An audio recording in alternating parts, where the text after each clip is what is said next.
We are a group of dynamic, energetic, and passionate women and commissioners that are driven by our commitment to gender parity, inclusion of women and young girls, and most importantly, building a city and a society that acknowledges, invests in, and elevates the voices of women and young girls. I'm excited to invite our first speaker of the evening to the podium, Councilwoman Margaret McCaustin. She has some exciting news to share with us. And before she comes up, I just want to briefly introduce her. I think you all know her, but I think given her role, it's important to just acknowledge Margaret as the only woman on the City Council right now. Right now. Since 2007, Councilwoman McCaustin has been representing District 2, and she's currently the only woman, as I mentioned. She is about championing quality of life issues, including open space, preserving our neighborhoods, and really ensuring that the city of Pasadena thrives. And it's a place where people could enjoy doing business, visiting, or living here, and learning as well. The Councilwoman began her civic engagement journey more than 30 years ago and continues to support and encourage and develop neighborhood leaders and neighborhood involvement through authentic community engagement in city government. We thank you for being here tonight, and please help me welcome Councilwoman McCaustin.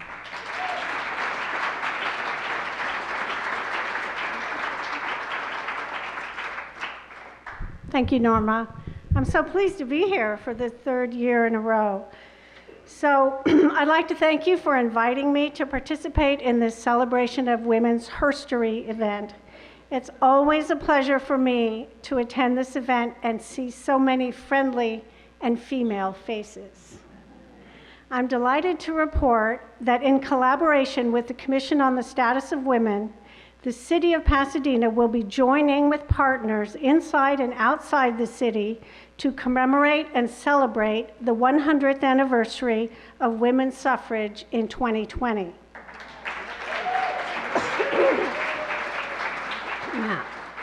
So over here is a copy of a logo developed to celebrate the anniversary of women's suffrage. The logo was designed by Sonia P. Rodriguez, a graphic artist with the city's print shop, in coordination with the city's Celebrating 100 committee members. The logo's colors have both historical and symbolic significance, paying homage to the women's suffrage movement.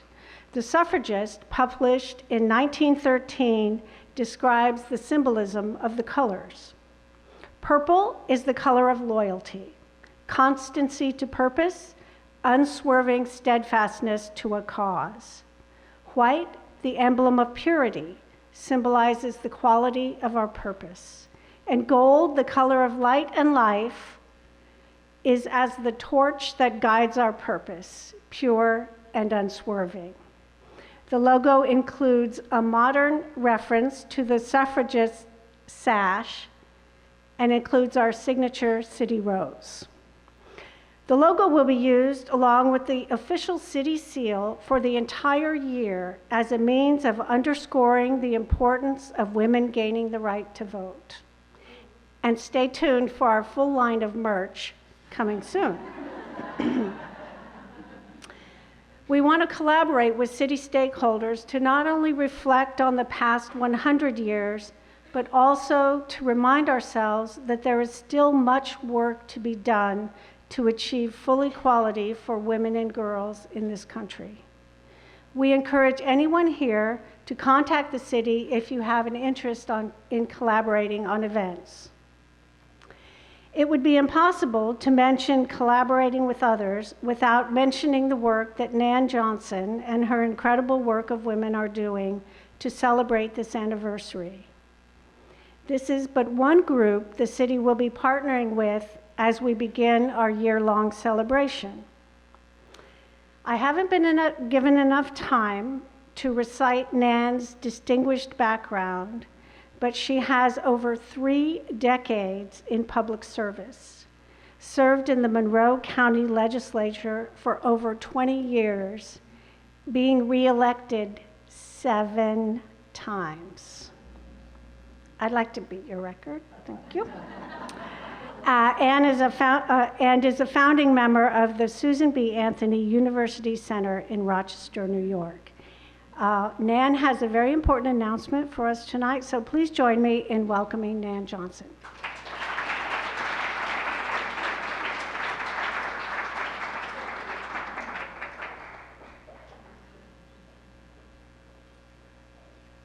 Thank you, Margaret, and thank you all for having me with you. It's an honor to be with you among these wonderful California women. I mean, it was, fate was smiling on me when I moved here a couple years ago, and it dawned on me that I was going to be here at a time that we could celebrate the anniversary of the amendment. And I've taken terrible advantage of you all in doing it. But it's been wonderful, and you have welcomed me so warmly and taken me into your sisterhood here, and I am just so grateful for it. And I want to tell you a little bit about what we're doing, but the big announcement is that 2 days ago, we got word that we have secured our float in the Pasadena tournament parade.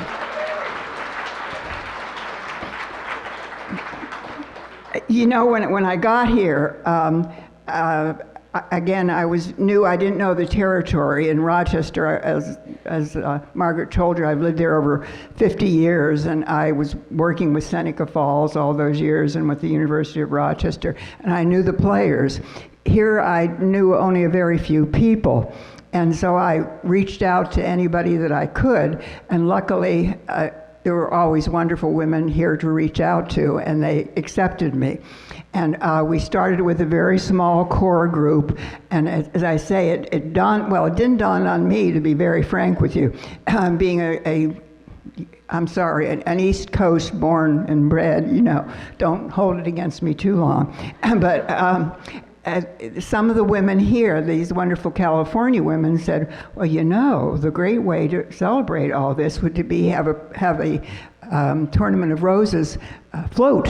And I thought, my God, yes, why didn't I think of that? So we got going with just a small group, and we've enlarged it considerably lately, and I'm going to tell you about some of the wonderful people that I'm privileged to have working with you. And of course, I knew that the women in California had gotten the vote in the state in 1911, and this is what I got that. So in case you haven't seen those banners from the original one, I'll pass it around, Donnie, and you want to take that. So.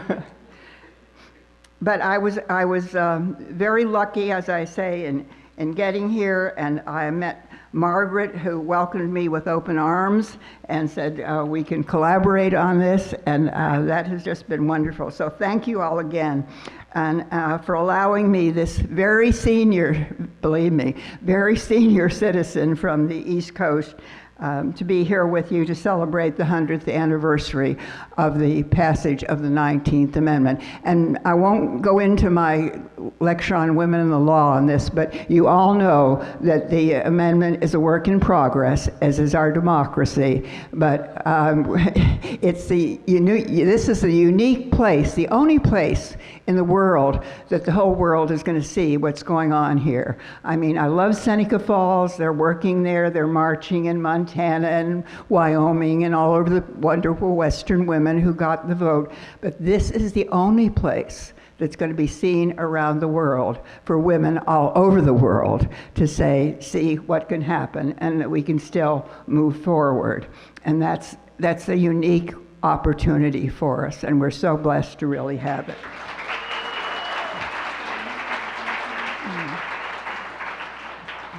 So friends, I hope you'll celebrate with me and with all of us on this. Indulge me in one more minute. I do want to give a shout out in this place that I now call my home. I was very lucky to land at Villa Gardens, and they welcomed me. They gave me a venue. I couldn't be here with you tonight if they hadn't given me a place and food and all kinds of goodies to lure us there, and gave me wonderful people to start working with. Donine here is one of them. You know her, and her assistant Carmen Borkins, who is with us tonight.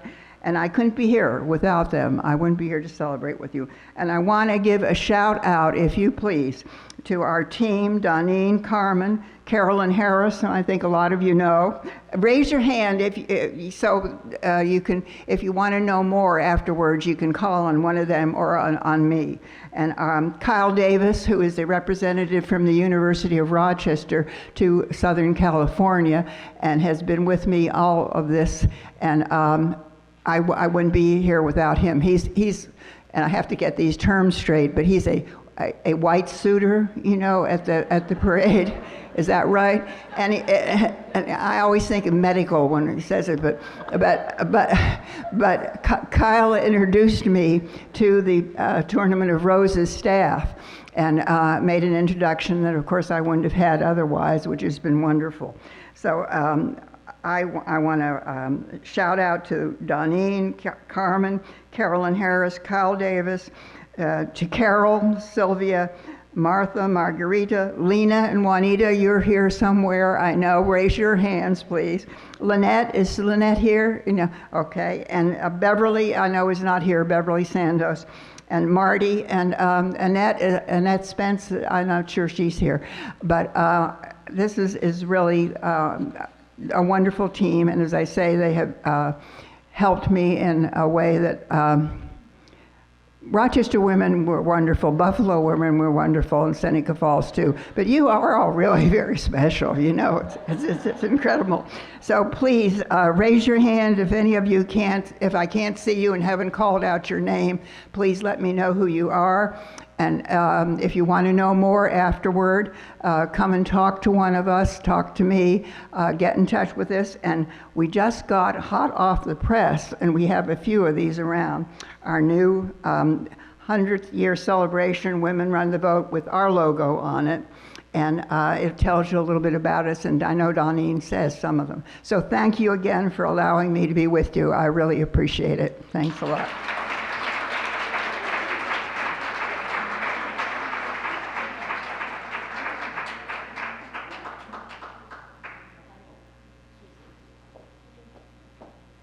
Wonderful. Thank you, Councilwoman McCostin again, and Ann Johnson for these wonderful announcements. And we're also thrilled that the Commission is going to play a role in designing and helping coordinate a lot of these events and activities. We also appreciate you being inclusive of diverse voices, so the Commission plays a role in that, so we appreciate that. Thank you. And now we're really excited to invite our next speaker up. Do we miss oh, there's Caroline. I'm excited to welcome you and to introduce you. Carolyn Heldman is an associate professor of politics at Occidental College, and she specializes in the presidency, politics, media, gender, and race in the American context.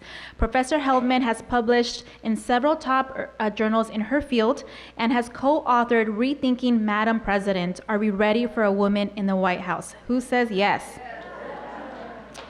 Not only has Professor Heldman focused her research on this, but she has also been active in real-world politics by being a congressional staffer, congressional consultant, and has also been a campaign manager in multiple campaigns. She has a wealth of knowledge to share with us tonight about her story. Thank you for being here and welcome.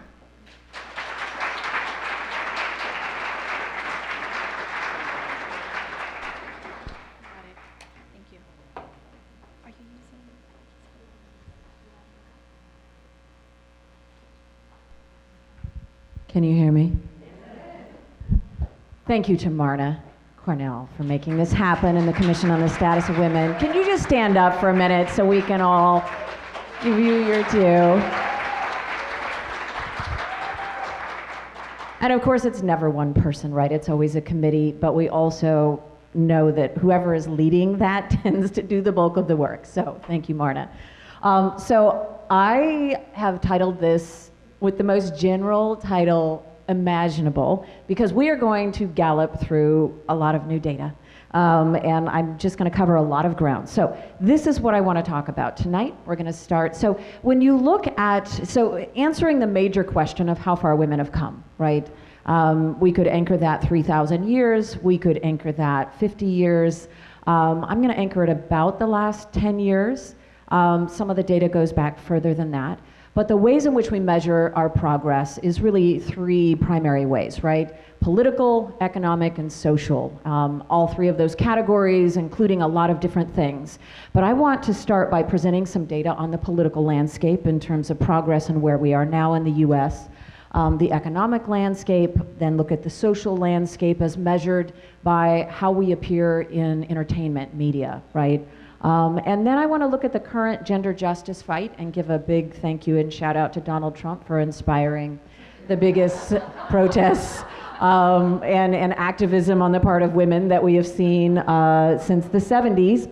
And then I'm going to take a little detour and do something I never do, which is talk about my own fight and struggle for gender justice. And this is specific, it's for everyone, but it's specifically for my young people who are here.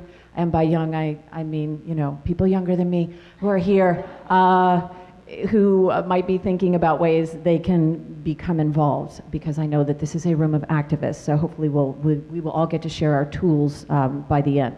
So let's start with the political landscape. I just want to meditate on this photo for a moment. Makes me so happy. Okay, moment of happiness gone. Let's jump right into this. So the percentage of US senators who are women, this is a trend line for folks in the back who can't see it, from 1966 to 2018. And there are a number of stories that this data tell, right? So I want to look at the stories that I think are most important. First, we didn't have anybody in Congress, Jeanette Rankin, right? 1917 was our first. But we started to see women move en masse into politics at the federal level in the 1960s and 70s, and by en masse, I mean like 2 or 3, right? So the 74 to 76 up through 78 is literally 2 women, right? 2 women. And you can see that we have actually made some significant progress in 2018. But what this story also tells is the story of how progress is made. So we have this assumption, many of us, that progress is a couple of things, that it's inevitable. You know, progress for people of color, progress for women, progress for people who are disabled, progress for LGBTQIA America. It's just going to happen, right? Why? Because it's the right thing to do, right? Granting people, extending people more rights is simply the right thing to do, so it will naturally happen. That is not true. That is a myth. It is a myth that progress is inevitable. A second thing that we think is that it's happening even if we're not working on it. It's not. So what happens in studying systems of power, the simple way of describing what many of you already know, what generally happens when you actually challenge a social system, whether it's the white supremacy system, whether it's patriarchy, you know, whether it's heteronormativity, whatever that system is, when you actually struggle against it, you are 100% guaranteed to get a backlash, 100%. And so what ends up happening with progress is that it happens in fits and starts, right? It is cyclical. So folks who've been around for a while, you have seen these cycles. And we typically describe it as, you know, 2 steps forward, 1 step back. Sometimes it's 2 steps forward and 5 steps back, and they're big steps. Sometimes the backlash is extreme. But at the end of the day, what we see here is that progress is not marching forward. It's not inevitable. There are massive plateaus and years where we just stalled. So after the Year of the Woman in 1992, we saw a big jump, and then we just see plateau, little spurt plateau. Just to keep in mind, women are 51% of the population. So we have to double our numbers in Congress to be fully represented. The same trend in terms of the number of US women who are representatives in the House of Representatives. And here you can see the progress came a little bit more rapidly than in the Senate, but wow, it's almost a flat line with a little dip up in 2018.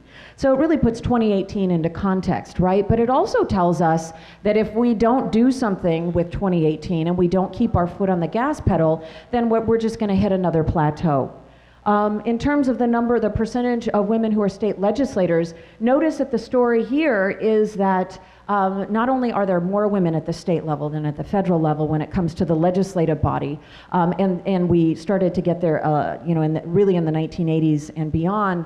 But what it shows here is that there were actually declines. So I don't know if you could see the little dips. So even when you had achieved a number, there was backpedaling in terms of the number of women in state houses. And then the percentage of women who are state governors, and now we're getting, by the way, into what we call executive data, right? So women are more likely to be represented in legislative bodies, like Congress, like state legislatures. When you start to get into governors' races, when you start to get into the presidency, we move into executive positions which are more masculinized, and it is harder for women to break in. So it is not a shock that we not only see less progress for female executives at the state level, we also see more variability, right? So we see a massive dip from 2005. We made some gains between 2003 and 2005, and then just really, we have plummeted. Now we got back up to that level in 2018, but you can see that there was a decade where we were just declining. The numbers were going down. Again, women are 51% of the population.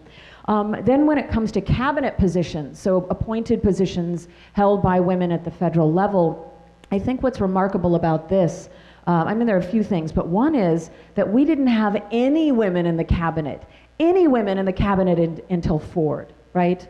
Some of you may remember a time when we simply didn't have women in cabinet positions. And we had a few over the years, but no steady percentages, right? No steady number of women in the cabinet. It's also remarkable that there is, I'm not interested in partisanship, but there's a partisan difference here, right? So Democrats are actually appointing more women than Republicans. And it is very telling that to date, while there has been this narrative about Donald Trump and his appointment of women, overall it is not borne out by the data. We actually see a big decline from the Obama administration. And everything we talk about, anytime we're talking about representation, we have to talk about intersectionality. I want to introduce that term, and then I want to talk about what it means in terms of overall representation. So intersectionality is the idea that if you were talking about a system of oppression like gender or patriarchy, sexism, it's not the same experience for all women, right? It intersects with other identities. Which means it is amplified with other marginalized identities. So for example, if you're a woman of color, your experience is going to be more amplified. You're going to be even less represented than a white woman, right? If you are a woman with a disability, you will face more challenges than if you are simply a woman who does not have a disability, right? So as these systems of oppression intersect, the lack of representation, the marginalization, the oppression becomes more amplified. So anytime we're talking about women's representation, we have to unpack it. And a really easy way is to unpack it by looking, intersecting gender and race. And we see that in the US political context, when it comes to white men versus women of color, white men have 8 times the representation of women of color in our democracy, which I actually believe is a problem when it comes to something called democracy, because if democracy is about representing people and you have an 8-to-1 margin in our society, it means you have a vast misrepresentation, which calls into question the very basis of democracy. I now want to switch gears and look at what happened in the 2016 election. And I want to talk about this just to bring to life some of the data and stats on the sexism that still pervades our political system. This is really timely because we're now in a Democratic primary where we have more women than we have ever had running for the presidency. They're running on the Democratic side. I expect to get a lot of women on the Republican side as well. But it is important to note that when you look at the polls, it is, we call them the bros, right? The 3B bros. So you have Bernie, Beto, and Biden, and the 3 of them are polling higher than all of the women at this point. But more importantly, there's been this dynamic where it almost seems like all these women got in the race, right? And remarkably, notably, many women of color, but didn't it feel, if you were on social media or even mainstream media, didn't it feel like we were kind of, a lot of folks were just waiting for a legitimate candidate to get into the race, legitimate meaning white and male. So the presidency is the office that is the most masculinized office in the world, and it's certainly in the country, and it is, as the office that leads the leader of the free world, more masculinized than any office on the planet. And what do I mean by that? I mean that throughout time and history, the presidency has always been a competition for competing definitions of manhood. This is not my idea. This comes from Dr. Jackson Katz and a number of others who have looked at this and said, yeah, it's about masculinity. So it is no wonder then that even when you have two men in the race in a general election, they still try to feminize one another in order to win. Why? Because it's always a contest about masculinity, right? And so, for example, if you think back about Michael Dukakis in 1988, for those of you who were born in 1988, there was a scandal where he had hopped into a tank and put on a helmet that was too big, right? And so the title was that he wasn't man enough to wear that helmet. You also see this language showing up, like people being wimps, male candidates going after one another. We talked about John Kerry's Botox, right? So all of these strategies that men use to feminize other men, the likes of which we've never seen so prominently as the 2016 Republican primary, all of those strategies are because the office of the presidency is a highly masculinized office. And let's just take a brief detour to the 2016 election, where we had presidential candidates talking about the size of each other's muscles, but more importantly, whether Marco Rubio was wearing heels. It was the first time, though, that we actually discussed penis size during do we remember this? During a debate, right? If that's not evidence that this is a contest over competing visions of masculinity, I don't know what is. So what happens when women enter this arena? And many of you may know this, some of you may not. 130 women have run for the presidency, 130 women. 12 of them have run with major party backing and have received enough funding and major party backing to be considered serious candidates. What has happened to these 12 women? Well, the first thing is, if you want to not have progress, right, part of the backlash is that we erase the history of what's happened. So every time a woman gets up there, we go, ooh, that's the first time. It's not the first time. It's Hillary Clinton, it was the 12th time that when she made her bid in 2008, the 12th candidate to have done so. They all face the same hostile environment. The media environment is hostile, the public opinion environment is hostile, and I want to just point out what happened to Hillary Clinton in 2016. And most of my research is actually centered around Republican candidates, centered around Elizabeth Dole in the 2000 election, and centered around Sarah Palin in the 2008 election. And it is consistent. The finding is consistent regardless of race. It is consistent regardless of which political party you're running for. It is consistent regardless of how much experience a woman brings into this arena. So this is what's going to happen. This is already happening in the Democratic primary. Sexism in the 2016 election. These are the most popular hashtags that emerge for Hillary Clinton, right? Shrillery, shrill is a word that we use to describe only women's voices. Crooked Hillary, where's Hillary? So you can see I put some of the hashtags over here for words that don't describe Hillary Clinton, which is purportedly a pretty it could not be a sexist hashtag. It could not be that, but it ends up being exactly that, right? What is she not? She's not a smoking hot blonde. She's not thin-ankled. She's not a gilf. If you don't know what that is, ask somebody. Just don't Google it, whatever you do. We also had a lot of overt sexism. So these are some photos that I took at the Republican National Convention. These slogans were not only being sold on every street corner, just all over the place in public spaces at the Republican National Convention, they were also sold at Trump rallies. I went to some Trump rallies with my MAGA hat, and blending in with my students so they could see politics in action, and these were everywhere. Not only were these everywhere, but a lot of sexist and gender slurs were being chanted at these marches. So the sexism wasn't hidden. It wasn't hidden at all. But we also have some data. So Harvard did a study, the Shorenstein School did a study, and they looked at media coverage of Donald Trump versus Hillary Clinton, and what did they find? Well, the first thing they found is that Donald Trump received a lot more media coverage than Hillary Clinton.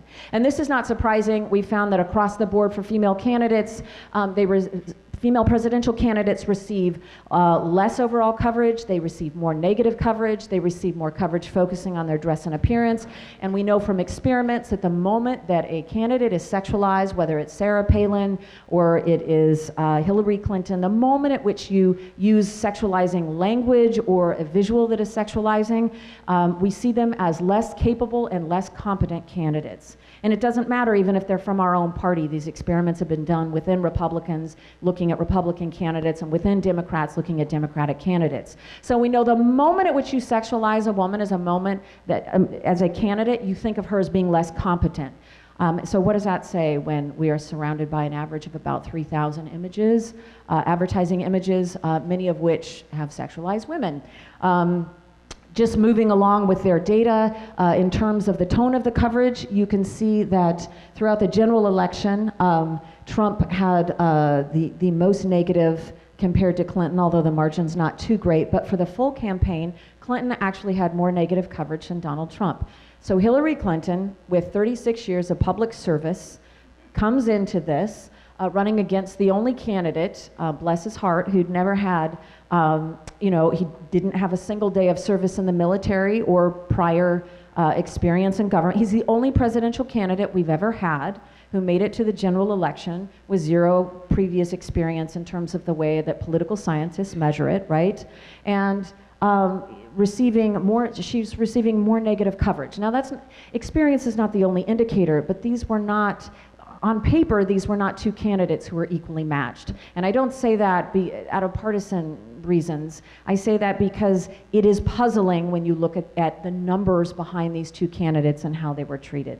The fitness coverage is also very puzzling, given the background for the two candidates. Both candidates had their fitness for the office questioned in equal measure. So 87%, right? When their fitness came up, 87% of the time in the press, both of them received negative feedback that they were not fit for the office in some way. They received an equal amount of scandal coverage. I like to do a little thought exercise where we imagine Hillary Clinton, and I'm going to sound more judgmental than I really actually care about these things, but a lot of American voters do. Imagine that she is on her third husband, right? And that it's public knowledge that she had been unfaithful to that husband, right? And she had 22 allegations of sexual violence against her, which were public, right? They were public at the time, prior to the election, had received a great deal of coverage, and had a lot of scandals in terms of hundreds of lawsuits where you simply weren't paying contractors to whom you had signed agreements with. And then a video came out that talked about you grabbing a man's nether regions. I just want you to imagine for a second how Hillary Clinton would have been, well, not in the race, right? To think about the double standard that men and women face running for this office. And the double standard becomes really obvious when you look at two polls next to each other. Right after the Access Hollywood tape was released, 32% of voters thought that it disqualified Trump to be president. Regardless of your opinion on whether or not you thought that disqualified him to be president, in the same poll, 48% of voters thought that Clinton's handling of her husband's sex scandals in the 1990s were a legitimate disqualifier, okay? So 32% thought that Trump's actual words, coupled with some 22 allegations, 32% thought it disqualified him, 48% thought that it disqualified Hillary Clinton, her husband's actions. And I don't want to make light of her husband's actions. Bill Clinton has some very serious allegations of sexual violence, including rape against him. But he is also a distinct carbon-based form of life from Hillary Clinton last time I checked. One of the common themes of the election was that it was economic anxiety. How many of you heard that narrative being pushed in the press? Right. It's just factually incorrect. I'm now putting up the fourth study. This one, I think, it's all, the numbers are a little complicated, but I'll show you how to read this chart. The steeper the line, the greater the impact of that particular variable on the election. So what we do know is that economic anxiety was actually not driving votes for Trump. The two primary drivers of votes for Trump or against Hillary Clinton were hostile sexism and what we call racial resentment. So the higher your levels of hostile sexism and the higher your levels of racial resentment, the more likely you were to vote for Donald Trump. Economic anxiety played almost no role, and it's not really that surprising when you look at the exit polls that Hillary Clinton in swing states really, she polled working class voters. So even empirically, at the time that that narrative was being spun in the press, it didn't quite make sense. So that's the political landscape. It is good in some ways, and I'm going to end on a higher note at the end. We're going to talk about what happened in 2018, but really it's a long haul, and we are nowhere near parity when it comes to politics. The economic landscape, the news is not so much better, but I will say that we are closing the earning gap, right, between men and women. We are closing the earning gap. It's still pretty high. I mean, it's still a large gap. It's over a 20-point gap, but if you can see from this chart, the blue line is gender earnings ratio annual, and then earnings ratio weekly, and you can see both of those, the difference. So 100% would be where we want to be, right, where men and women are making an equal amount, and you can see that that gap is pretty rapidly closing. But it's still really big, and we unpack it intersectionally by looking at it across race and gender. Women's annual earnings compared to white men. So white men at 100% there in the blue on the left. Asian women are making 84 cents to a white man's dollar. White women are making 75 cents to a white man's dollar. Black women 60 cents, and Latinx women are making 55 cents, right? So again, within that category, there is a difference in experience that's amplified by race. So the gap is there. It is persistent. There are many reasons for it, but at the root, of course, is patriarchy. Okay, the gender pay gap by state. It matters where you live, right? So the gender gap is actually larger in some states than other states. California's looking pretty good. We're only in the 10 to 15% gender gap range, right?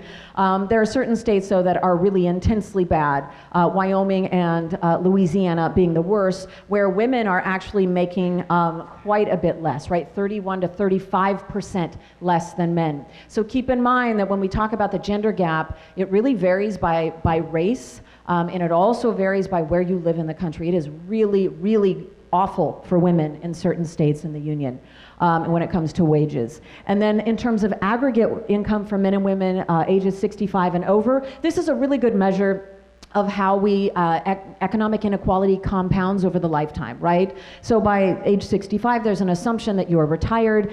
So what does it look like in terms of the gap? Well, Social Security is about the same.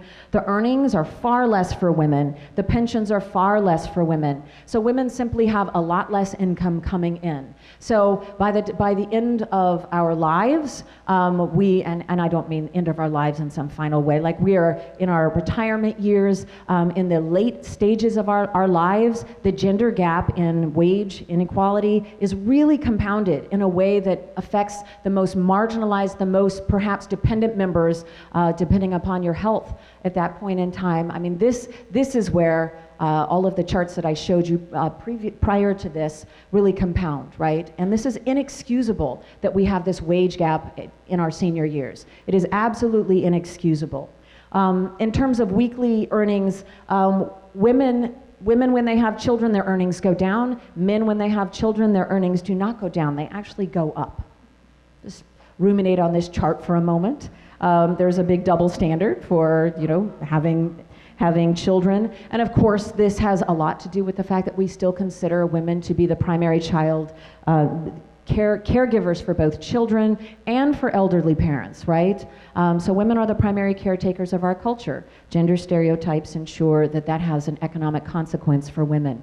And then when you look at which majors in college are making money, you can see a really distinct trend. So unless you are in pharmacy or pharmaceutical sciences, that is the only major in college where women dominate the major. Otherwise, it's petroleum engineering, only 14% of women in that major. Chemical engineering, 32%. Electrical, 12%. Computer engineering, 10%. Right. So on this left-hand side are the highest earning majors. On the right-hand side are the lowest earning majors. So I'm just going to run down the percentage, not the jobs themselves, but the percentage of women who are in these majors.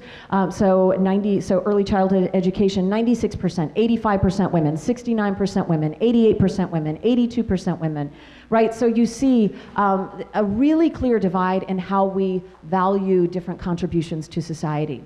And you might think, well, this is meritorious. I am the new executive director for the Representation Project, and we produce films that really challenge gender norms. You may have heard of Misrepresentation. You may have seen The Mask You Live In. Well, we have a new film that we just announced yesterday called The Great American Lie. It's premiering next month on Tax Day, on April 15th, and it finds the thesis or premise of the film is that because we value masculine things in our culture and we know the value of things by the money we associate with them, gender is a driving force in economic inequality. And there is no doubt about that. The data are clear about that. And so it looks at how our political and economic priorities have been set by masculinity. Not by men, by masculinity, by everyone valuing masculine things more than things we deem to be feminine. And now I want to shift gears to the third kind of way in which we measure women's progress in society, the social landscape. And maybe I could just leave this photo up and that says it all. Look at all of the space that's being taken up, right, with the boy toys, and the shrinking space that's taken up by the girl toys, and that's been increasingly the case in the last 50 years. So there's lots of different ways to measure women's social value in society, right? We can measure it by how much they're showing up in politics. We can measure it by how much money we associate with occupations in which women dominate, right? It's also, though, another measure, a good way of measuring it, is to look at how women are represented, right? How our entertainment media represents us. And there's a feedback loop, right? Because entertainment media structures our values, and then we live out those values, and then it reflects those values. But if you want to look at the big arrow, you have to look from entertainment media. The influence that it has on culture is much greater, I think, than the influence of culture on entertainment media. And I'll just briefly tell you why. I brought up the fact that on average Americans are seeing 3,000 ads a day. If you're a young person and you're online on social media and you're in an urban area, you're actually seeing all of those numbers combined. It's over 5,000 advertisements per day that the average American is exposed to. So what does this mean? It means that advertisers are having a really hard time getting through the clutter. And so how do they get through the clutter? Well, they increase the gore, they increase the violence, they increase the hypersexualization. So this idea that we are choosing what our media is giving us is a misnomer. Media is driven by advertising dollars, and so entertainment media will actively seek those dollars any way it can, which includes putting content in front of us that we have to become immune to because it is so shocking to human beings, right? That's not coming from our demand. That's coming from the market being so cluttered that they have to find a way to punch through. So a lot of what we're seeing in terms of hypersexualization and hyperviolence is a result of that. I'm going to present some data from the Gina Davis Institute and some data from the Annenberg study. This is of 900 films, and you can see from 2007 to 2016, this is the percentage of female speaking characters across these films, right? So over a decade, you can see that almost nothing has shifted, right? Almost nothing has shifted. We are somewhat stuck when it comes to, women are half the population, but they take up about 1/3 of the space in media. In terms of leading ladies, meaning those that are a lead or a co-lead in the top films of the past decade, 34%, right? So again, women are half the population, but we're only 1/3 of the stories that Hollywood tells about our population. In looking at this intersectionally, of the 900, right, of those leads and co-leads, only 3 female actors were people of color, and only 8 were 45 years of age or older. So Hollywood has a serious bias when it comes to underrepresenting women, but that is especially acute for women of color, and it is especially acute for women over 40. Also, the ways in which women are represented are stereotypical and damaging. So women are often sexually objectified, and not just women. We actually find that the rates of sexual objectification, both of younger teen characters and in content that is intended for children, the rates of sexual objectification for women are the same. They're the same for young characters, and they're the same for young content as they are for adult women, right? So we can see that when it comes to sexy attire, 6% of men are shown. Does anyone have any questions? We can start our Q&A and we can hop back in. Does anyone have any questions? I know it's a very inspiring, uplifting talk with all of this data. Yes, ma'am. Okay, so the question, I don't know if I could do the first part justice. Women are supposed to be liberated, yada, yada, yada. Was that about right? Yes. So the question was, if women in the United States are so much more liberated than women in other countries, we're not. I mean, it depends upon which measure you're talking about, right? And you brought one up, which is there are countries with women in leadership positions, right? Other countries with women in leadership positions, and we've never had a female president. Is that your question? Yeah. Okay, so yeah, that's a great question. First, I will say it's not just the presidency. The United States touts its, it says we're really great, we're exceptional. We're not exceptional when it comes to women in politics across the board. Our ranking is always somewhere between, so there are about 190 countries, right? We're always between about 75th and 100, right? So we're in the low end of the pack. And some years we're worse than that, right? It depends upon the progress it's made in other countries. But the pathways to the presidency. So first off, quotas work. It's not something we would do in this country probably, but quotas work. And in countries, we have now a decade and a half of data that shows that when you set a quota, whether it's a party quota, whether it is an actual quota for the overall system, so the party has to nominate a certain number of women, they have to elect a certain number of women. However you do that, because quotas are set up in different ways in different countries, they work. What we also know, though, is the pathways to power for women in other countries, typically for female prime ministers or presidents, typically take two paths, neither of which is available to US women. The first path is familial replacement, right? So if your husband dies, then you take over that position, or a father or a brother anoints you and you take over that position. The second way is through a parliamentary system where women rise, they gain their power, they bring their power together in that parliamentary system, and they rise to the top of their party, and then when their party takes control, they are quote unquote naturally elevated, right, or automatically elevated. Here, because we have to vote, because the vote for the female president is based on, let's say a popular vote, we'll put that in quotes, right? The Electoral College, because you have to make appeals directly to the public, all of the biases come into play that might be muted if we were in a parliamentary system. And I'm not necessarily advocating for a parliamentary system, maybe advocating for the abolition of the Electoral College, given that it's an outdated, we can clap for that. Yes?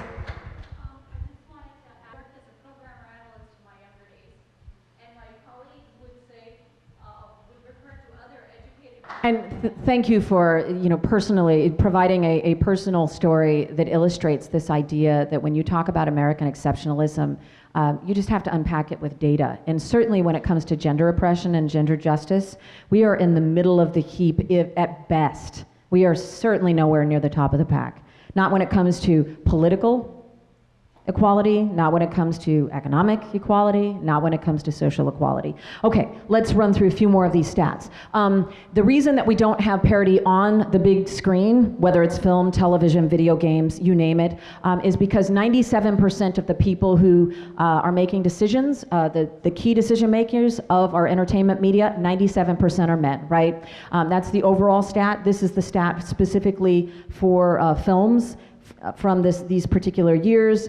Two female composers, right, 1.7% of women are composers, producers 1 in 5 women, writers about 1 in 10, directors 4.2%. So you want to know why our stories aren't told. You want to know why we experience something called symbolic annihilation, where we literally don't see ourselves. And if you're an older woman, you really don't see yourself. And if you're a disabled woman, you really don't see yourself. And if you're a woman of color, you're rarely seeing yourself.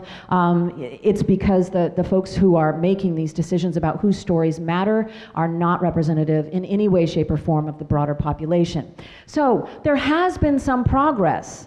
I don't know, I'll put these images up. We could have a nice debate about whether this is progress, but I'm putting up, I happen to think that women superheroes are progress, right? I will note that the big, very few women of color are being elevated, right, as this is happening. It's great to see women being elevated, though. But what has happened? Let's look and see what has happened in terms of the box office success. This is Annihilation, by the way. That's Ghostbusters, Captain Marvel, or Marvel if you've seen the movie, and Wonder Woman.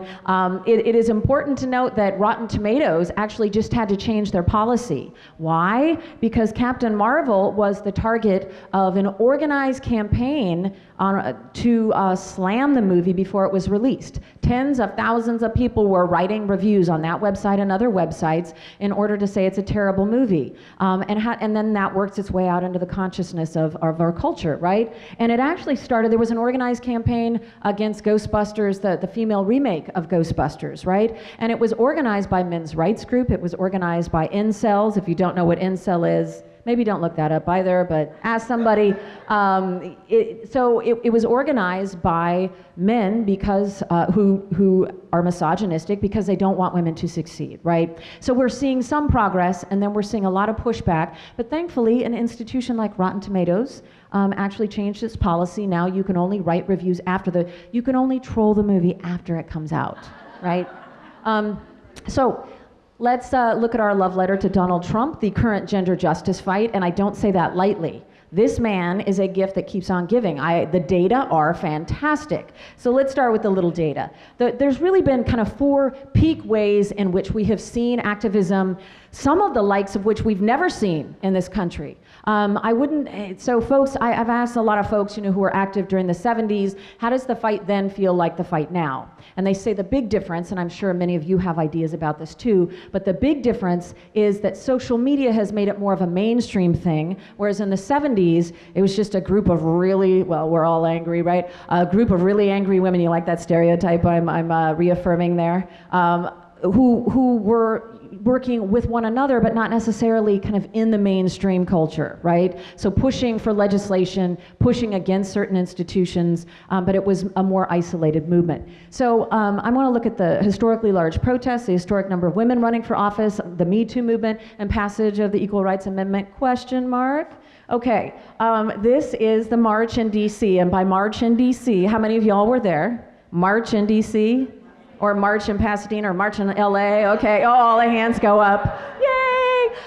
So the march in DC was more like this, where you just stood there for 5 hours because you couldn't move, because there were 4.2 million people in more than 600 cities, yes. Just incredible. And this is not a global stat, it was happening all over the globe as well. So we are seeing historic movement, as in people marching, women marching, let's call us who we are. I'm sorry? Oh, there's certainly men, but this is a women's movement. Yes, yeah, good complicating point, thank you. Also interest in running for office surged. Okay, so this is the data. When I talk about like my love for Donald Trump, I'm not kidding. Look at this. 42,000 women saying that they want to do it versus 920. And these are federal stats through the Center for the American Woman in Politics. Women actually running for office, right? So Democratic women running for office. Primarily, it was a Democratic trend. Although we did see a bump on the Republican side, if you want to talk about this, it was mostly Democratic women doing this. And they're winning, right? So the previous record of 85 was shattered when 102 women were elected in the House, right? Yep. In the Senate, the record was 23, so we beat it at 24, right? So higher than it was. But lots of firsts, right? So Marsha Blackburn, the first woman elected senator from Tennessee. Welcome to this century. Okay. One of the first of 2 Native Americans elected to Congress, Sharice Davids, first Latina elected to Congress from Texas. Again, welcome to the century. Also, the first Democratic Latina elected governor in the United States, New Mexico, right? I know some of these firsts, you're just like, oh my, I'm like, really? Yeah, really? 2018 is the first time that happened? But let's be happy. Okay, one of the first of 2 Native American women elected to Congress, Deborah Holland, and I'll say I was at a wedding 3 years ago, and I was at a table where Deborah Holland was sitting, and she said, "Oh, I'm going to run for Congress," and I was like, "Oh, great! I'll definitely, I want to come out and work on your campaign. I'll definitely donate some money." And now she's just in Congress. That happened. And then there's the Me Too movement, right? This incredible outpouring of public attention around issues of sexual violence. I just want to take this back, though. I want to take it back. I have the little recent timeline, right? The 2013, the national conversation started. The campus anti-rape movement starts on college campuses. Y'all remember this when we started talking about this issue? It was students who started that movement. 2015, the Cosby survivors go public en masse. By the way, some of them had gone public 10 years earlier, and they were savaged, and that caused a lot of Cosby survivors to stay quiet about this. But then when we started to have the national conversation, we started to believe survivors more. We still have a ways to go with that, but it became a less hostile environment for public survivors. Not a non-hostile, just a less hostile environment. Then 2016, the women at Fox News go public, and then 2017, Weinstein survivors go public. But I want to complicate this because this is not, so this is the most recent action, right? The Me Too movement is the most recent. It is the largest, mostly because of social media. We have ways of communicating that we just didn't have prior to 2006, right, when Facebook came about and Twitter in 2009. But I want to take it all the way back because we've actually, women in the United States, we erase the history, right? We erase the history of women who've run for the presidency. We erase the history of women who've been fighting against sexual violence for a very long time. 130 years ago, Ida B. Wells, you likely know her because you know of her anti-lynching efforts, right? But 10 years prior to becoming a nationally known figure on that subject, she and a group of 7 other women organized the first group against sexual violence, and they were pushing back against the fact that we had outlawed, technically, right, legally outlawed slavery, but state-sanctioned violence and vigilante violence meant that black men were targeted for lynching, that vigilantes and police were targeting black men for lynching and black women for sexual violence, right? So Ida B. Wells organized a group against this, and that is the first known time in U.S. history that we were pushing back against this. At the same time, Sarah Winnemucca, who's a Native American, was traveling around the United States. She had written a book about the rapes of Native women on reservations and non-reservations at that point at the hands of mostly white men, and she was going to various state legislatures and letting them know about this problem and occasionally getting into fistfights when she was accosted and approached for her activism. So Native American and black women led the first efforts against sexual violence in the United States.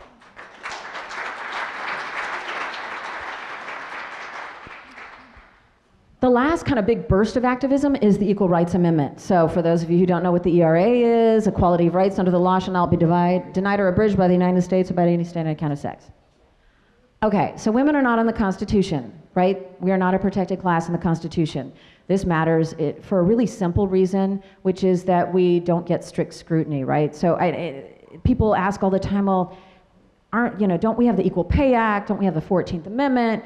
Don't we have Title VII of the 1964 Civil Rights Act? We do have those things. But the standards for proving gender discrimination are moderate. They're not the toughest, right? So in terms of going in and making your case, you have to prove intent. You can't just prove that there's a pattern of discrimination. You have to prove that it was intentional. And how hard is it to prove intent? Really difficult, right? So we need the same protections that are offered for religion, for race, for ability, for age, right? So women should be in the Constitution. Seems like a pretty basic thing. Hasn't happened, right? First introduced in Congress in 1921. It's been introduced every year since 1923, passed both houses of Congress in 1972. For those of you who don't know the onerous process of amending the Constitution, it has to get passed. It's the 2/3, 3/4 process. It's either 2/3 of Congress or 2/3 of the state, and then it has to pass in 3/4 of the states, right? A supermajority. So we needed 38 states. This is the only amendment for which we've ever put a time limit on, also, which we have to challenge in court to say that's unconstitutional, because the Constitution says how you can change it. It doesn't say you can put a time limit on amending it, right? Does anybody know how long the 27th Amendment, which was the last one for members of Congress raising their own wages, anyone know how long that amendment took to get added to the Constitution? 6 weeks? 203 years. But they put a 7-year time limit on the ERA. It took 203 years to get that amendment passed, but somehow the only amendment to add women to the Constitution had a 7-year time limit. Anyway, it died in 1982. Since that time, so it passed in 35 states. Since that time, we passed it in Nevada and Illinois. So how many states are we away? Do the math, 38? We are 1 state away. Okay, and we just fought hard in Virginia. It didn't happen this session. We're fighting hard in Arizona. I want to talk now. I'm going to shift gears to to my personal journey of activism. Not really my journey, but talking about what I'm doing now, right? Because all of us or many of us, right, are deep in the gender justice fight. Raise your hand if you are deep in the gender justice fight. Okay, so many of us are, right? I want to talk about. I want to share with you all of the strategies and tactics I am using. Not as a way to elevate myself, but really as a way to talk to people who might be thinking about, well, this is something I want to do, right? And also, of course, I want to recruit you for all of my campaigns. I'm just going to put that out there. So the first way in which, many of you probably do this too, but the first way in which I am involved as a gender justice advocate is through publications, right? So I did a book on Rethinking Madam President a while back. Are we ready for a woman in the White House? This was published right before the 2008 election. The answer was no, by the way. We knew she wasn't going to make it probably past the primary. That was our guess, but certainly not past the general. We're in the final stages of a new book on that same subject that updates it, and it's much rosier because the data is actually much rosier now than it was back in 2008 or even 2016. The 2018 data on electing a female president is better. Anyway, publishing books, right, on the campus anti-rape movement, on sex and gender in the 2016 presidential election, protest politics, women in politics. How many of you here are writing as a form of activism? Okay, some of you are. So you see these hands up if any of the young people are interested in connecting. I put this photo up because this is Brenda Venz. This is my best friend from 3rd grade. I was actually raised Pentecostal evangelical and I was homeschooled, so I had very few friends. Also, I had a really bad haircut. Okay, and that's a generalization, but I'm just gonna say there was a bowl involved. Brenda Venz is reading my book, Women, Power, and Politics, to her granddaughter. Another way in which I'm active, and I'm happy, we have internships, I'm happy to connect you with these organizations, is I'm the Senior Research Advisor for the Gina Davis Institute on Gender and Media. You may know that we produce a lot of the data. We look not just at gender, we look at gender, race, sexuality, and ability, and we look at how these things have gotten better over time and not gotten better. I'm also the new Executive Director for Jen Siebel-Newsom's project, right? She started the Representation Project back in 2011 when she first put out Misrepresentation, and she is now the first partner of California, the first heterosexual partner to use that label. She wants to normalize it so that when there are just a whole lot of women in politics, it's no big deal for their husband to be called the first partner. Jen is off in Sacramento, but as I noted, we have a new film coming out. So attempting to shift the culture through films, right? Through social media, through curricula. I also do a lot of work in New Orleans, so post-Katrina New Orleans. I co-founded the New Orleans Women's and Children's Shelter, and my model, and I also co-founded the Lower Ninth Ward Living Museum. And my model actually is to go in to communities in need and listen to the residents and ask what they need, and then develop the organization and then turn it over to a local resident, right? So both of these organizations are actually run by local residents, and I'm honored to say that the Lower Ninth Ward Living Museum is actually run by a woman. Her name is Leona Tate. You may have heard of Ruby Bridges. On that same day in the Lower Ninth Ward, so Ruby Bridges was in the Upper Ninth Ward, the same day in the Lower Ninth Ward, so 4 little girls desegregated the Deep South in 1960, right? Leona Tate is one of those little girls, so a living legend is running the Lower Ninth Ward Living Museum. So if you're ever in New Orleans and you don't stop by, I'm going to know. Also, working with campus sexual violence survivors. So I'm one of the early architects of the campus anti-rape movement, which was the precursor for Me Too. This is the great Gloria Allred and complainants from Occidental College, but we actually filed over 100 complaints through End Rape on Campus. And I worked on the first 23 of them. It's mostly paperwork, right? But also a lot of working with, so I work with public survivors. So survivors who plan to go public. It's I said it's less hostile. It's still a very hostile environment, right?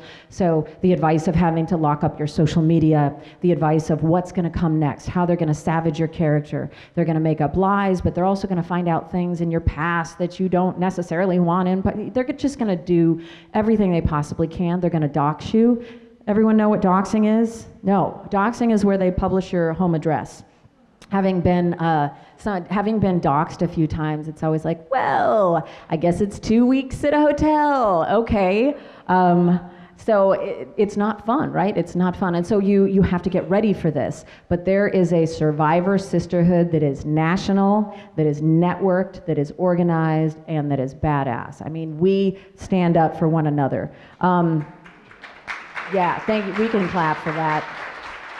And I found that out firsthand, so I've been doing a lot of survivor advocacy work. I'm one of the 9 women who came forward with claims of gender discrimination and sexual harassment from Bill O'Reilly. And so when I came forward, I actually had a considerable network supporting me. My favorite is when the trolls come for you, when they come for you online. The sisterhood, the survivor sisterhood swarms, right, and like files complaints and goes after them, and we're very organized too, not just the trolls. Also, I've worked a lot with survivors to change laws, right? So another way in which you can enter the gender justice fight is through changing laws. So this is us. I will tell you, we did change the law in the state of California 2 years ago. We abolished the time limit for prosecuting rape and sexual assault, and it was a coalition. Yeah, all right. Lots of clapping, that's good. We did this through a coalition of campus rape survivors, Cosby survivors, and LGBTQIA survivors and activists, right? So it was Ivy Bottini, Lily Bernard, and myself. And so this is us at the Hollywood Walk of Fame. We are protesting at Bill Cosby's Star. This is 3 years ago. This is us in Sacramento lobbying. That's just me photobombing in the back. Those are all Cosby survivors and me, which you'll see the theme of that.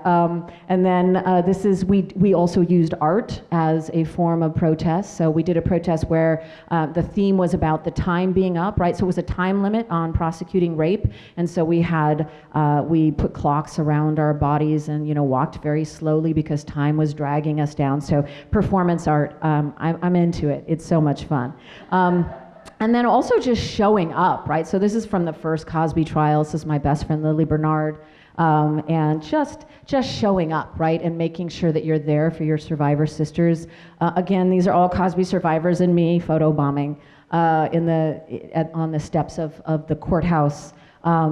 And sometimes literally, having your survivor sisters back. So there were actually organized, we believe they were paid by Cosby's camp, people who harassed us, not us, harassed Cosby survivors every time they walked out the front steps of the courtroom, and at various points feeling physically, like you were under attack and under threat. And this is just basically my favorite picture of all time. So if you ever get an opportunity to have the back of your best friend and look like the angriest person in the world, do it.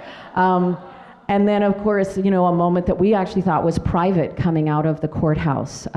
We had been gaming the cameras all week during the trial because we were like, yeah, we don't want to be on camera, enough of that, right? So we'd sneak around. This corridor was not supposed to have any cameras, but we didn't know that they had changed the rules because the verdict had come down, so we thought we were having a private moment, which ended up being kind of the moment of both grief and joy that tends to get all rolled into one when you finally see survivors getting some form of justice, even if it's not you. So these are tears of joy and tears of pain, all in one.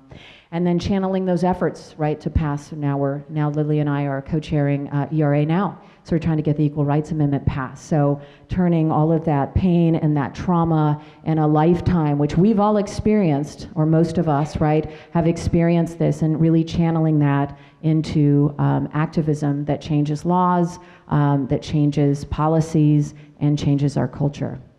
Thank you.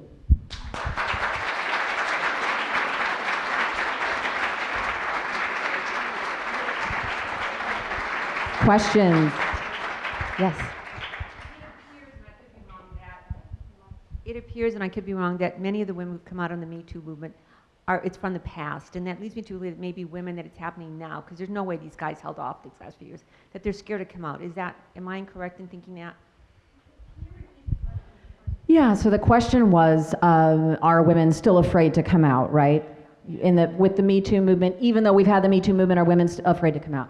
Absolutely, and men even more so, right? Because men have this extra layer of silencing. So if you're a male survivor, it's a mark on your masculinity to be considered anything like a woman. And so being violated has been defined as being feminine, right? And so there's this extra layer of silencing. So really hard to come out. I will say the Me Too movement has done something really great, which is raise awareness, right? We know it's a problem. I don't know how many of you didn't know it was a problem prior to this, but we really, there's a mainstream consciousness about this being a problem. I would say what is lacking with the Me Too movement is it hasn't translated into institutional practices, policies, and laws, right? So we actually haven't seen formal mechanisms of accountability being put into place, nor have we seen an increase in the enforcement of existing laws, right? And so while we can talk all we want about Time's Up in Hollywood and the movement specifically, for example, in that industry, there are no new mechanisms of accountability. There's just the fear that if you don't handle it, that it will harm your reputation. But that fear's sort of always been there. It's certainly more intense now. So this is a really long way of saying, yes, people are definitely still fearful of coming forward, and for good reason. What I would like to see is a study in 5 years after the Me Too movement, which happened, October 7th of 2017, when the Weinstein survivors finally went public. And by the way, that was a long, long time in the making. I had been working with Weinstein survivors for years who were just terrified that he would destroy their careers. And lots of folks who've come out and now said that. What I would like to see is a study in 5 years that looks at their careers, because this idea that somehow the Me Too movement has made it safe to come forward it's just not accurate, because retaliation is a very real thing. And it tends to be really subtle, right? So if you're working in Hollywood, for example, it means that once you come out about it, you won't you'll be taken off lists. You won't even be considered for roles, right? And Hollywood, of course, is kind of the pinnacle of that, but it happens in all industries. You're labeled a troublemaker, and then it's very difficult for you to get another job in your industry once you get that label. So the Me Too movement is wonderful, but I gotta say, a lot of the women and men who came forward in the kind of first round are sacrificial lambs, because their lives are being, jacked, for lack of a better term. Other questions or thoughts, people? And I'll repeat it. Yeah. How long have you been teaching at Occidental? So the question is, I've been at Occidental 12 years. So are students becoming more politicized, more active? So I can speak nationally to data that, so Generation Z is here. I don't know if you knew this. Millennials, if you're still using that term, 24 and younger, Generation Z, they actually look very distinct from millennials. So now I'm just going to data because I can talk about the data. So Generation Z is distinct from previous generations in that they're more philanthropic. They're actually more interested in kind of changing the world, which is a really positive thing. A lot of this has been kind of built into their systems of, moving up in society. So the next step, I just have to do a lot of community service work. Well, the brilliance of that model, though, and I don't think it's intentional, but the brilliance of requiring a lot of community service and extracurriculars is that once you do them, they become very addictive, right? So I've changed the world in this way, now I want to do it again, right? So Generation Z has a lot of kind of bright moments of hope, in that they are more concerned about things like climate change, they're more concerned about collective issues, and they're more active around these issues, right? Not so much in voting, we don't know what their voting patterns are yet. We've only seen that, one election, and it appears to be, about the same as millennials, which is low. Only about 25% of young people turn out to vote. And that's not, we tend to think of it as like an age thing, like it's going to get better. It's not, it's a generational thing. It means that if you voted at age, when you were 20 and you voted, you have a really good likelihood of voting when you're 70. But the rates at which you voted when you're 20, if you weren't voting at 20, you're unlikely to pick up that habit as you go along. So electorally, they don't look so much different from millennials, although their numbers are so massive. And when you put millennials together with Gen Z, their numbers are so massive that even if they don't turn out to vote, even if they turn out to vote at low rates, they can still very much determine the outcome of elections. And that'll be especially pronounced in the next two presidential, not so much this presidential cycle, but the next two. Generation Z is unfortunately no more, they're as racist as their parents and a little more sexist by standard measures. So we tend to think that progress is linear, right? We just march forward. I am not surprised by this as somebody who studies media, because that phenomena I talked about earlier with the hypersexualization, the hyperstereotypes, the hyperviolence, in order to get eyeballs, this is the first generation that's been glued to handheld smart devices, right, since they were very little. And so it is not surprising to me that old stereotypes are dying hard. It's not surprising to me that they're maintaining a lot of those attitudes. But at the same time, they're a lot more caring and empathetic and going out and doing things in the world than previous generations. So we'll end on a happy note about Gen Z. And I love all of my students. This is not about any individual student.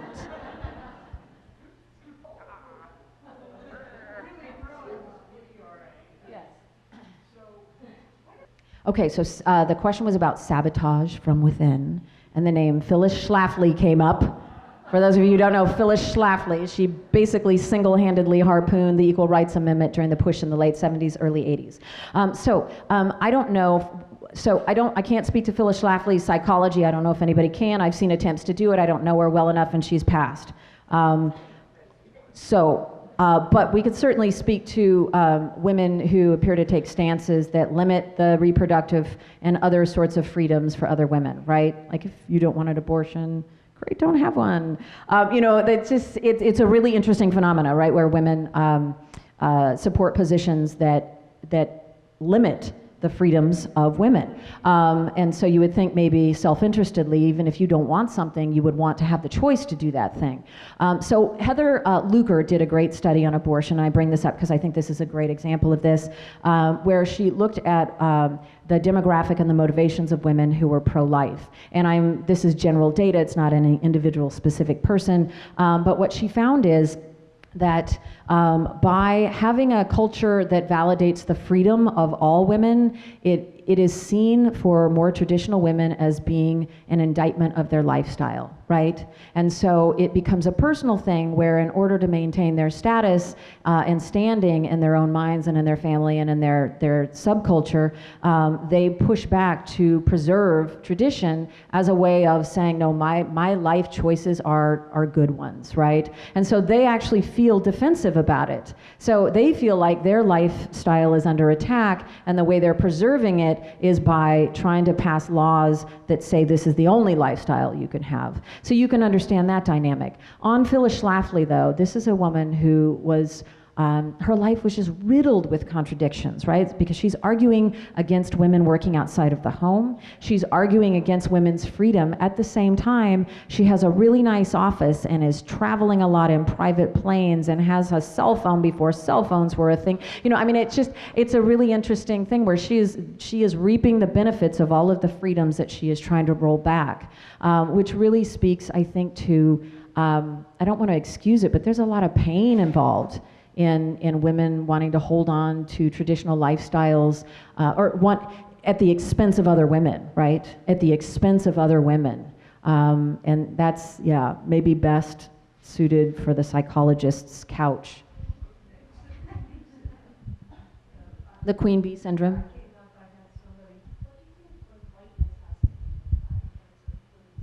The question is, well, we can narrow it down to the 52% of white women who voted for Donald Trump as a proxy for women who are voting against their self-interest. Is that your question? Yeah. Okay, so there's lots of interesting data on this, but we call it the patriarchal bargain, right? And you had specifically asked about putting your race above your gender. That's certainly part of the dynamic, right? Because that's what defines your group. The patriarchal bargain is the idea that in order to get more traditional women are more dependent upon men socioeconomically and also for their validation. And I don't say that lightly, and I know I'm making a broad generalization here, but it is supported with research. Not mine, but it's supported with research. So the patriarchal bargain is the idea that you will support traditional values. You will do these things that run counter to women's self-interest in order to maintain your individual relationships with the conservative men in your lives, right? And is there a racial dynamic to that? Absolutely. Look at the racial resentment stats that were driving this, right? Republican women have lower levels of racial resentment than Republican men. So it's not just a race factor, right? It's also that you're going to vote with your husband and to support this way of life because you have made the patriarchal bargain. You have given up some of your freedoms in order to get economic and validation and economic support. And it's not quite that simple as I'm making it, but that's, I think, what's at the core driving that. And there's no doubt, I mean, we've talked a lot about gender and we talked briefly about race, but the data is unequivocal. There's no doubt that electing the titular head of the birther movement after 8 years of a black president was random, right? It just wasn't random.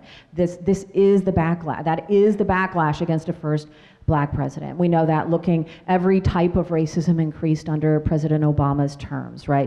It actually happened really rapidly in the first term and as well in the second term. So levels of overt racism went up, levels of symbolic racism went up, levels of colorblind racism went up, levels of aversive race. So lots of different types of racism. All of them increased under President Obama's time in office. And so when I hear pundits talking about him dividing the country because more people, racism went up, I'm like, no, it's in response to his identity being in that position of power.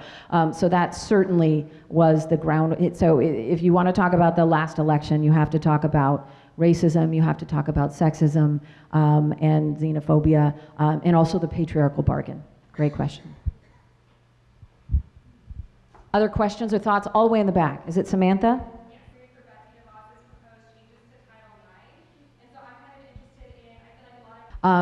Yes, okay, so great. Did everybody hear that question about Betsy DeVos and rolling back protections? So the campus anti-rape movement, long story short, the campus anti-rape movement went all the way up to the White House. President Obama, for the very first time, the White House is talking about sexual violence and put it on the national agenda. And President Obama says, to survivors, I've got your back. I was in a room with survivors at that time, and there was not a dry eye in the house. It was a moment, right? And it was incredible. a lot of new regulations were put in place that strengthen Title IX. And Title IX is this idea that when you go to college or high school, that you have equitable access to education. So if you go to college and you're a woman who has a 1 in 5 chance, depending upon how you cut the data, 1 in 4 chance of being sexually violated, and some men are too, but the likelihood is much less, it means that you're not receiving the same level of equitable access to education as your male colleagues, right? So Title IX, Betsy DeVos, the Department of Education Secretary, came in and essentially gutted all of the new provisions that were put in place. And I will say the provisions themselves hadn't been implemented yet. There was no real mechanism for enforcing them.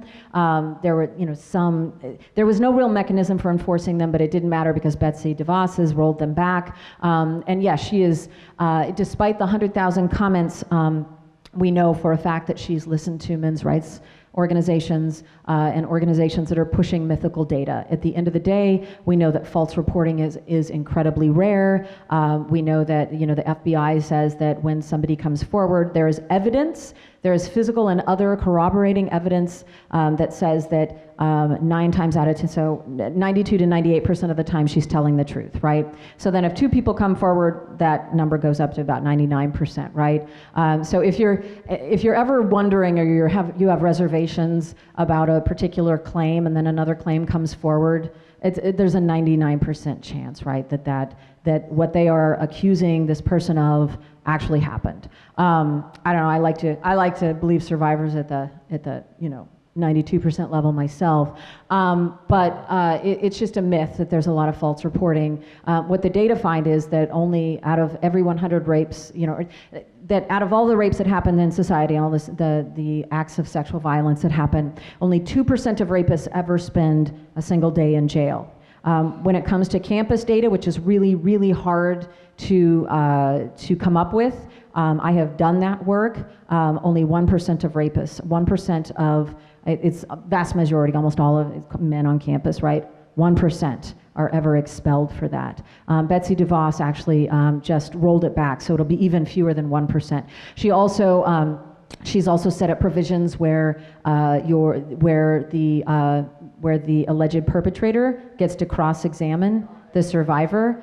So already the numbers on college campuses, so about 30% of rapes get reported to the police, and they go through something, lots of survivors go through something that Susan Estrus once called the second rape, right? Which is it's such a horrible process that nobody wants to do it, and then only 2% spend a day in jail. So it's almost, I gotta tell you, when people come forward and say, I wanna go to the police, I'm like, okay, well, let's look at some of the data, let's look at your case, let's see whether or not it's even worth your time to put yourself through that emotionally triggering experience.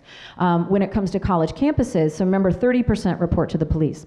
On college campuses, only 10% of survivors report what happened to them.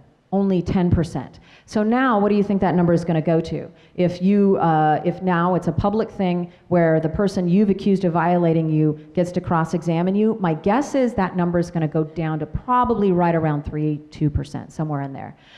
Which means that if 10% are coming forward and 1% are being expelled, what is the rate of accountability for rapists on college campuses? What does that go to? It goes to almost 0. So it matters. Elections matter. This is what we knew this, but I think America, one thing, it's not one thing. 91% of Republicans are still very much in favor of Donald Trump, right?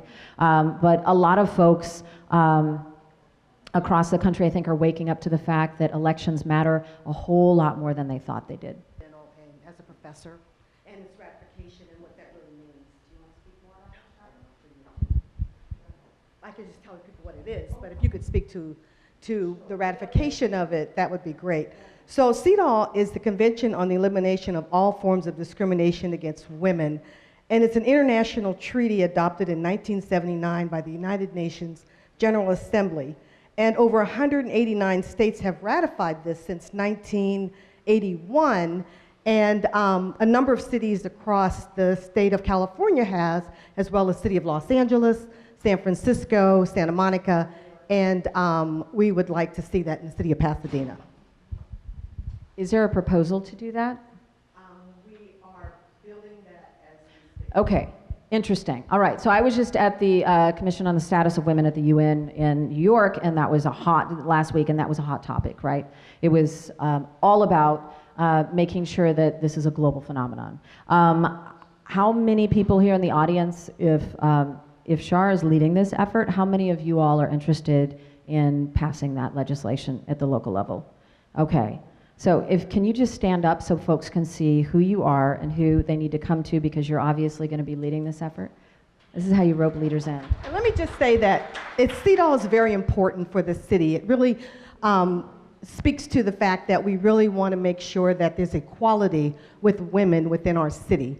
And the city of Los Angeles has done this, and Mayor Garcetti has taken it to another level. You probably know this, and that he has done studies within every department within the city to make sure that equality is within every single department and that women are leaders within those departments. And so, as the Commission on the Status of Women, I'm hoping this is okay to speak as the chair, it's something that we're bringing to the attention of the city of Pasadena and hoping that we build a case study around that and that we get our mayor to adopt that, because our mayor has to sign off on this in order for us to become a ratified city. So, yes, sir. The question to Caroline, Dr. Caroline, was what was her position on CEDAW? And let me just, I'm sorry. I don't think I had the mic at that time. So it's the Convention on the Elimination of All Forms of Discrimination Against Women. CEDAW is an international treaty adopted in 1979 by the United Nations General Assembly and describes an international Bill of Rights for women. It was instituted on September 3rd, 1981, and has been ratified by 189 states throughout the world as well. But not by the U.S., not by the U.S., but states within the U.S. have ratified. And it is worth noting that if we had CEDAW, then it would basically take the place of the Equal Rights Amendment. And there's been a push to ratify it for the entire country every single year. It's the same as the Equal Rights Amendment. It's been around for about the same amount of time, and the push has been very similar, and it would actually have the same effect, not in a court of law, but in all of the policies. And also, just to follow up on the mayor of Los Angeles going through and doing this systematic audit, it's worth noting that our governor has appointed over 50% women. So he is also following that same path. We have time for maybe one more question or comment. Yes.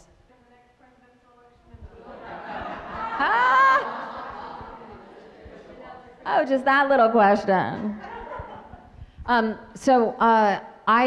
I am concerned about it being a free and fair election. I think it is shocking to me that 21 of our states had their voting systems hacked in the last election, and it was never properly investigated. And I sound like a conspiracy theorist, except CBS ran a story on it in the summer before the election, the New York Times, and New York, and this was just public knowledge, but no one was really watching at that point in time or concerned.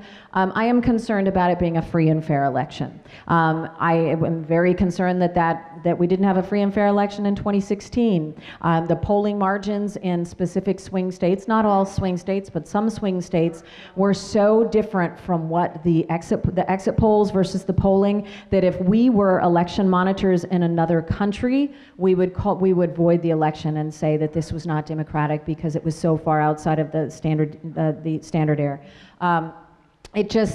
I'm worried, perhaps more worried about that long term for our democracy than anything else. What is going to happen? I mean, who knows the outcome, but it is worth noting that over 90%, the poll from a few days ago, I think it was 91% of Republicans are behind Donald Trump. He will be the nominee. So who knows who the nominee will be on the Democratic side? There are definitely two routes, right? One is that you choose one of these really, a candidate who's going to invigorate parts of the party who just got activated in the 2018 election. So you go, with a ticket with at least one person of color and perhaps a woman, which would really be inspiring, I think, for a lot of young voters, but might be a little risky for folks in the middle, the independents, who are really the folks that both of the parties are going after. My guess is that the Democrats, the party, is certainly going to push to put a white man on the top of the ticket and maybe diversify on the vice presidential side. If Joe Biden picks Stacey Abrams, which it feels like that's going to happen, I don't know, but if that happens, would that ticket be to Donald Trump? According to polling today, it certainly would. So that really doesn't shed any insight except to say, here are all of the unknowns about the 2020 presidential election. Yeah, thank you.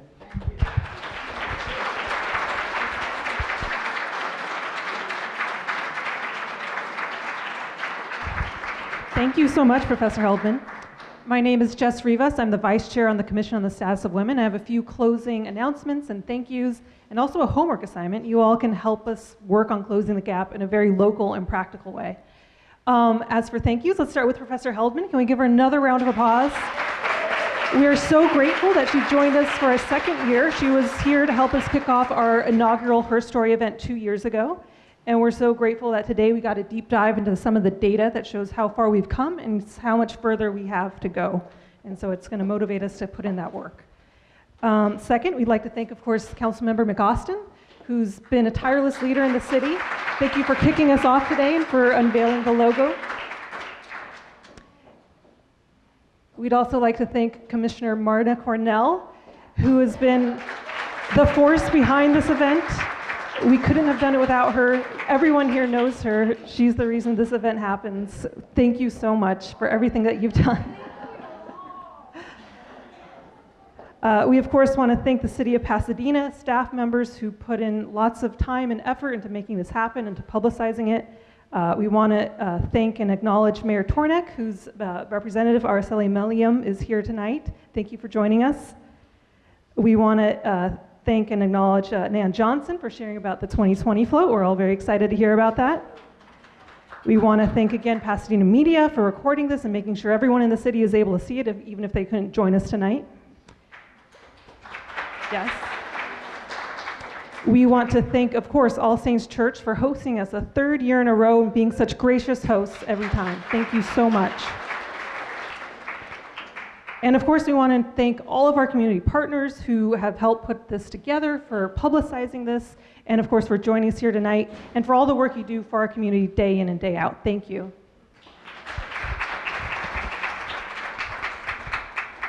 I've got two quick announcements for you. Both Assemblyman Chris Holden and Congresswoman Judy Chu are holding their Women of Distinction Awards events. They're two separate events. So Congresswoman Judy Chu's is going to be on Saturday, April 13th at 10 a.m., and that's at the San Marino Community Center. And Assemblyman Chris Holden's is going to be on Thursday, March 28th at 5:30 p.m., and it's going to be at 600 North Rosemead. All right, so with that, are you all ready for your homework assignment? Yes. Okay. So something that matters a lot to the commission is, and something that we've been paying a lot of attention to throughout the years, is gender parity on the commissions in the city of Pasadena.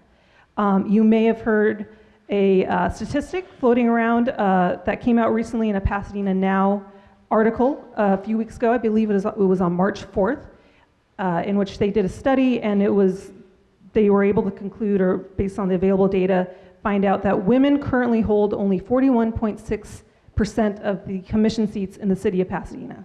So we're not at parity yet. And as Professor Heldman explained, progress just doesn't happen. We've got to put in the work.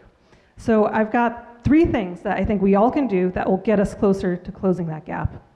So I want every woman here who is a member of or who lives in the city of Pasadena is to consider applying to be on a commission. The next thing you should do is invite your friends, neighbors, family members who live in the city to apply to be on a commission. And then the third thing we all can do is reach out to your council members. I've already done this. And encourage your council member to consider and make a priority gender parity in making their appointments to commissions. I think it's a very solvable problem. I think it's really one that we just need to pay attention to, and if we do, we can do it. Other cities have made great strides recently, and there's no reason we can do it ourselves here in Pasadena. The last thing you're probably thinking, well, how do I even apply to be on a commission? It's actually really easy. The City of Pasadena has even made it easier recently. They have a website. If you go to cityofpasadena.net/commissions, you could also just Google City of Pasadena commissions, it'll come up. And on there you can find the current list of commissions. You can find what vacancies exist right now. You can see when commissioners term out of their seats, so you can plan ahead and see when you want to apply. And then, of course, you can find the application. And it's really easy. It's only like 2 pages. It's pretty quick to put together. You then submit it through the city clerk. And then something I just personally suggest doing, it helped in my case, is once you submit your application, follow up with your council member and let them know, hey, you know, I applied. I'm really interested. I'd love to sit down and chat with you or have a phone call with you and make that personal connection to make sure they follow up and hear you out. With that, I hope, is everyone gonna get out there and do this homework? Yeah. Okay. Thanks again so much to everyone for joining us here tonight. We can't thank you enough for being here and making this event a success. Thank you.